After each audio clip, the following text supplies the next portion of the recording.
when first class had gone to high tea service. After tea service was over, third class was asked to leave, of course, and then first class would then come back.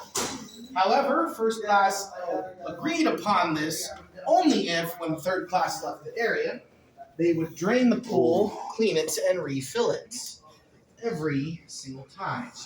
I wish that were fake. Anyway, the pool itself, the dimensions range 60 feet by 42 feet, a shallow end of 6 feet deep and a deep end of 12. The shallow end, being 6 feet deep, is one of the many reasons it can no longer be used. California State Code says that a recreational pool cannot have a shallow end more than 3.5 feet deep. So, we can no longer use the pool area. The pool area is also probably the most original spot on board the ship. Just like the pool at, say, Hearst Castle, we are trying our best to preserve this area as much as possible, considering a lot of what's in here is simply irreplaceable, including the mother of pearl ceiling inside the room. That's right, a pool.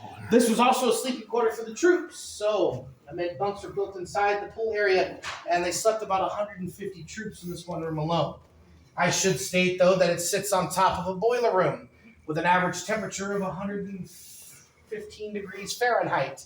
You can imagine how uncomfortable that room would have been to sleep in. But over the years, this particular pool area has now become known for one particular haunting. That, of course, is the little girl we have all affectionately come to call Jackie. Jackie appears to us to be heard the story last night. About 5 to 7. She has long blonde hair, oftentimes wearing a pink shirt with, oh my goodness, she's right there, I'm just kidding. She's about 5 to 7, long blonde hair. She's often described wearing a white dress. Some have even gotten a very good glimpse of her, saying it looks like it has blue floral print on it as well. Jackie has been known to appear to our guests who have swung by just to simply look inside. As they've been standing at these doors here, they've sworn they've seen a little girl poke her head over the ledge or around a corner, as if she's trying to play hide and seek with you. Others have said they've seen her run past the door. We had a woman frantically run up to the front desk area and was almost in tears saying, "I thought you said you kept the first class pool area closed." I'm like, "We do. Even our engineers go through there." And she said, "Well, I just saw a little girl running through. Why was a little girl playing there by herself?"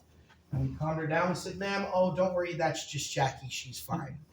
And the woman still insisted, and we told her the stories, and that's when the woman walked away and said, "Oh, okay," and simply left. We've had reports of also others hearing things such as laughter coming from in there. Anybody will tell you this, a child's laughter can be the most beautiful thing in the world, except for when it's 3 a.m. and you live by yourself. So, hearing laughter coming from the pool area can be a rather riveting experience in itself. One of the more recent reports has been, a lot of our engineers has told us when we were completely shut down, they oftentimes heard what sounded like nursery rhymes being sung in the pool area over and over again. Her favorite seems to be Mary Had a Little Lamb. I can say for one, I experienced this years ago. This was back in like 2013. I was assisting these two brothers who were paranormal investigators from Las Vegas. No, it wasn't Zach and his buddies. It was just these two guys who just happened to be on board. They asked if they could investigate the pool area. I said, "Sure, I'll take you down there. Got nothing to do."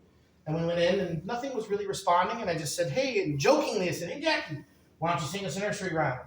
And almost immediately, she started to do so. It was very quiet, but you could hear it echoing all throughout the room. And it was at that moment where I was like, "Okay, I want to go now." So yeah, it can happen.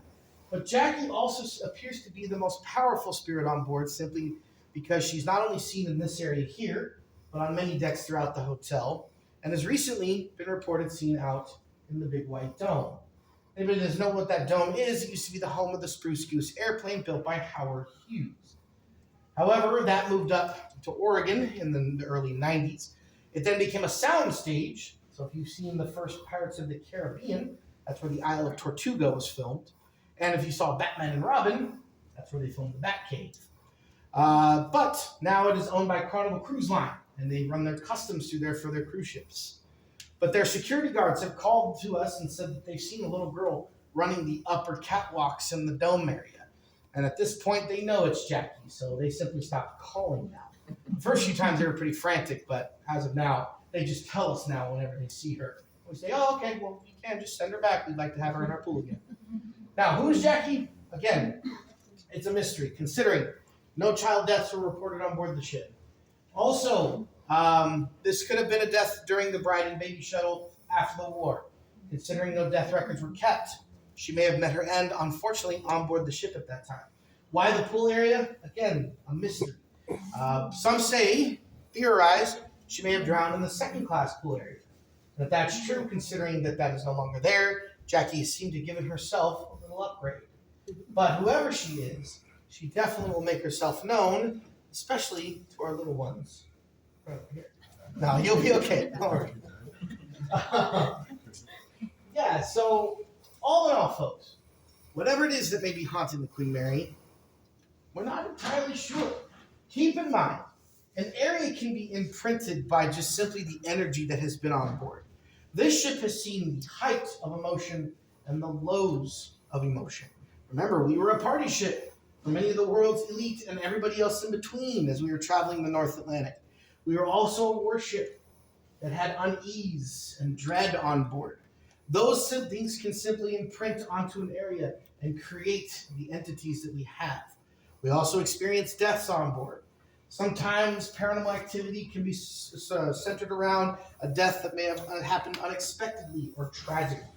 So this could be another reason why the Queen Mary is one of the more paranormally active places in the entire world. But whatever experience you have on board today, folks, just chalk it up to the legends of the Queen Mary. Whether it be paranormal or just simply an experience of exploring a ship that is 89 years old and has now survived a scrapyard, a depression, a recession, a pandemic, and a world war, it's still an amazing experience regardless of what may happen on board today. But with all of that in mind, folks, we have reached the end of our sneak peek Haunted Encounters tour right here on board the Queen Mary. I thank you all for taking the trip with us today. Now from here you have a few options. I'm going to stay down here in a couple of minutes to answer questions, and if you want to take some photos or look inside the area, we'll hang out down here on the deck. If you're looking to go back upstairs for, say, the coffee shop, the gift shop, or if you have an additional tour booked, you'll exit the doors. You'll take the outside elevators up to level 4. From there, you'll find all those areas I just mentioned. And feel free to explore a little bit upstairs on the promenade deck itself. As I said, sneak peek, we're still limited as to what we can show, but don't be afraid to walk around on promenade deck. If you're looking to exit, take the outside elevator down to 1. That'll put you on the street level, and you can head on home. Wherever you're going today, folks, please do so safely. We want you to return back. Anything else, just let me know. Once again, my name is Danny. That was Robert right there, who gave me a heart attack. We were your guides, and we hope you enjoyed Haunted Encounters. Thanks for coming today, folks. Can we see? Are we allowed to go inside there? No, unfortunately, for preservation reasons, keep us outside. Oh, okay. Yeah. Thank you, man. Of course.